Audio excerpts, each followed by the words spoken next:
जैगम साहब, मैं आपको सवाल रखूं। बिलावल भुट्टो ने गुज़श्ता पार्लियामेंट में जब अपना आखिरी खिताब किया तो पुराने सियासतदानों पर बड़ी भरपूर तनकीद की थी, अगर आपको याद हो, और उन्होंने कहा वालिद को भी और मुखालिफिन को भी मुखातिब करते हुए कि हमें वो सियासी स्पेस दें कि हम मुस्तकबिल की सियासत कर सकें।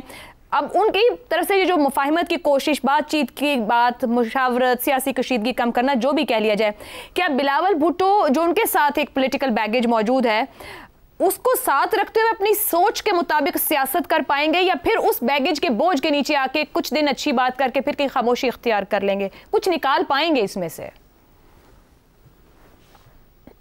आपने बहुत ही खूबसूरत बात की।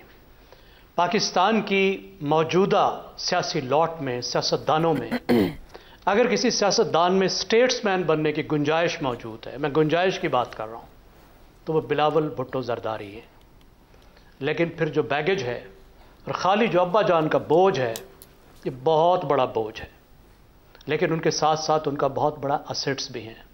पार्टी की तारीख, 4 दिन पहले पाकिस्तान पीपल्स पार्टी ने 57 साला यौम तासीस मनाया। पीपल्स पार्टी 57 साल की हो गई।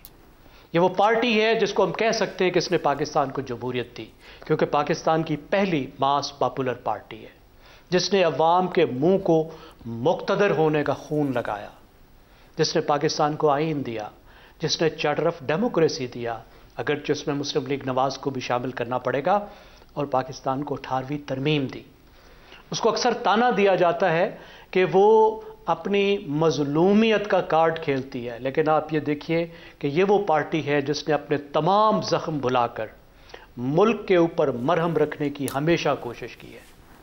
आप मुस्लिम लीग नवाज के साथ उसकी मसालियत को देखिए कि जो मुस्लिम लीग नवाज ने उसके साथ हशर किया था, मुस्लिम लीग नवाज भी अपने वक्त की पीटीआई थी, कम नहीं थी इनसे, और बहुत रगड़ा लगाया था उसने पीपल्स पार्टी का, लेकिन उसको भुलाकर पाकिस्तान में जमहूरियत की बुनियादें मजबूत करने की कोशिश की। ऐन मुमकिन है ये पार्टी अपनी तारीख के मुताबिक एक दफ़ा फिर पाकिस्तान के ज़ख्मों पर मरहम रखने में कामयाब हो जाए। एक ऐसे वक्त में जब पाकिस्तान को मसलहत की भी ज़रूरत है, मसलहतकारों की भी ज़रूरत है, और बुज़ुर्ग उसमें नाकाम हो रहे हैं। बड़े बड़े हमारे काया बुज़ुर्ग, हमारे गुर्ग बारादीद नाकाम हो रहे हैं। मौलाना फजलुर रहमान, उन पर पीटीआई ने ट्रस्ट भी किया, कोशिश भी की कि उनके थ्रू कुछ बात आगे बढ़े। ताकतवर लोगों से भी उनकी निस्बत है, मुस्लिम लीग नवाज को भी उन पर एतमाद है, लेकिन वो कुछ नहीं कर सके। फिर उसके बाद महमूद खान अचकज़ई, बुजुर्ग सियासतदान, सब उन पर ट्रस्ट करते हैं, सब उनके बारे में अच्छा सोचते हैं। पीटीआई ने उनको भी इस्तेमाल करने की कोशिश की, लेकिन वो भी आगे नहीं बढ़ सके। हमारा जिस वक्त का माहौल है उस पर इतनी मिसट्रस्ट है, और वो मिसट्रस्ट बढ़ रही है। कोई ऐसे इकदाम उठाने को तैयार नहीं है जिसके नतीजे में हम मिसट्रस्ट से ट्रस्ट की तरफ जा सकें। आप जिससे बात करें वो खोल के अपने जख्म दिखाता है। ताकतवर लोगों से बात करें, वो 9 मई की कहानी सुनाते हैं उनके अपने जख्म में। पीटीआई से पूछें तो वो अपने इलेक्शन की कहानी सुनाता है, उसके साथ जो ज्यादतियां हो रही है उसकी कहानी सुनाता है। मुस्लिम लीग नवाज से पूछें तो उनका जो हशर नशर पीटीआई वालों ने किया कर रहे हैं उसकी कहानी सुनाते हैं। तो क्या हम इसी जहर में तैरते रहेंगे? जिस मुल्क को आगे लेकर जाना है, पाकिस्तान को एक नई सियासत, एक नई जमहूरियत, एक नया मुस्तकबिल देना है, यकीनन देना है, तो उसमें जो भी कोशिश करे। देखिए, वो बुजुर्ग हमें कहानी सुनाते थे कि जब हज़रत इब्राहीम अलैहिस्सलाम को जलाया जा रहा था तो एक चिड़िया चूंच में पानी भर भर के लाती थी और ऊपर गिराती थी। बिल्कुल वो बटरफ्लाई इफेक्ट भी होता है कि बटरफ्लाई जो कहते हैं कि पर फड़फड़ाती है तो उससे दूर दूर तक बड़े बड़े असरात होते हैं। तो अच्छा इकदाम जो भी करे, छोटा भी करे, उसका एक बड़ा असर होता है। बिल्कुल सही। बिलावल भुट्टो ये कोशिश कर रहे हैं, ये कोशिश जारी रखनी चाहिए, बुजुर्गों को साथ मिलाना चाहिए, मुसलसल डायलॉग करना चाहिए। देखिए, डायलॉग का मतलब ये होता है कि आप सुने और सुनाएं, यहां से रास्ता निकलता है। पीस मेकिंग का सबसे बड़ा टूल डिबेट नहीं होता, डायलॉग होता है। और डायलॉग में आप दूसरे की राय बदलने की कोशिश नहीं करते, आप बात सुनने और समझने की कोशिश करते हैं, राय रखी जाती है। ठीक, फिर उसके बाद इक़दाम। और आखिरी बात, आपने इसमें टांका लगा दिया था कबूलियत का।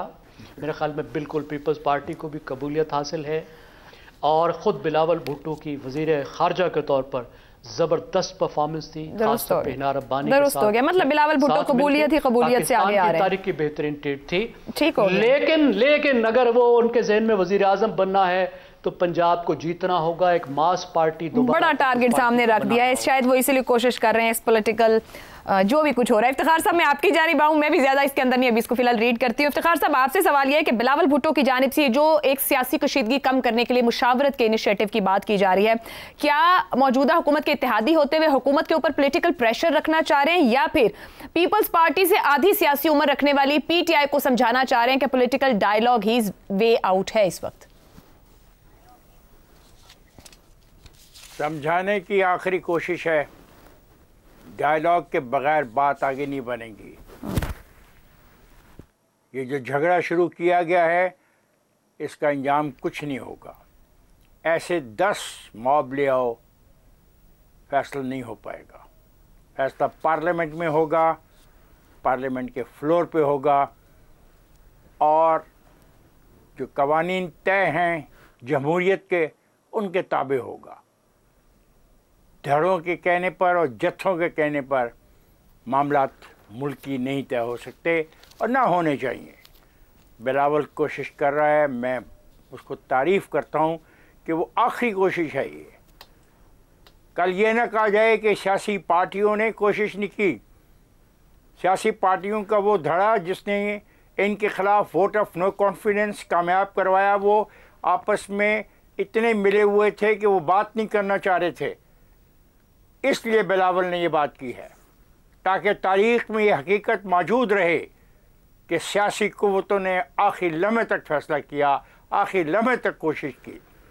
डायलॉग के बग़ैर जमहूरियत आगे नहीं चल सकती और डायलॉग के बग़ैर कोई इलेक्शन नहीं हो सकते। और ये गलत फहमी है कि जत्थाबंदी करेंगे तो इलेक्शंस की डेट मिल जाएगी। ऐसा नहीं होगा और ऐसा नहीं होने वाला। ये बात बिलावल भी जानता है। ये बात बिलावल के वाले साहब जो सदर पाकिस्तान है वो भी जानते हैं। मैं बिलावल को इस बात की शाबाश देता हूँ कि उसने ये बात कह के शहबाज शरीफ की उस बात में इजाफा किया जब शहबाज शरीफ ने कहा था इलेक्शन के बाद कि आप पीटीआई के साथ मिलकर गवर्नमेंट बना लें। और शहबाज शरीफ हमेशा ये कहता रहा। पिछले दिनों शहबाज शरीफ ने कहा कि आओ हम डायलॉग करते हैं।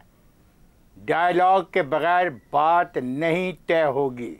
ये बड़ा क्लियर है। जो चीज़ें हमने देखी हैं इस्तेमाल होती हुई इस जलसे और जुलूस में, उससे तो मामला हल नहीं हो। मगर वज़ीर आला पंजाब पीटीआई को सियासी दहशतगर्द गिरोह कह रही हैं, क्या कहना चाहिए ऐसे? सियासी पार्टी नहीं, दहशतगर्द गिरोह कह रही है वज़ीर आला पंजाब पीटीआई को। क्या ये उनके, आपने शहबाज शरीफ साहब का जिक्र किया ना, तो नून लीग से एक दूसरी आवाज़ भी है जहां मरियम नवाज कह रही है कि सियासी पार्टी नहीं है, दहशतगर्द गिरोह है। बिल्कुल, जब बात शहबाज ने की उसका सूरत और थी। आज जब हम एक वाक़या जिसको गुजरे हुए 72 घंटे हुए हैं उस पर बात कर रहे हैं तो वो और है। ठीक हो गया। लेकिन इसके बावजूद बिलावल का जो मैसेज है वो क्लियर है। ठीक, दहशत गर्दों से भी बात हो सकती है, होती है, लेकिन बात होती है। ठीक हो गया। मुकाबला नहीं होता, बंदूकों का मुकाबला नहीं होता। जत्थों के मुकाबले में जत्थे लाके सड़कों पे खड़े नहीं कर दिए जाते। दुरुस्त हो गया इफ्तिखार साहब। ब्रेक की तरफ जाते इस मामले को ऐसे ही कंक्लूड करते हैं जो यहाँ पर पैनलिस्ट ने बात की कि ऐन मुमकिन है कि बिलावल जख्मों में मरहम रखने में कामयाब हो जाए, यानी कि बातचीत का रास्ता खुल जाए। लेकिन बड़ा अहम सवाल है कि क्या पीटीआई अपनी से दुगनी सियासी उम्र रखने वाली पीपल्स पार्टी की बात को समझ पाएगी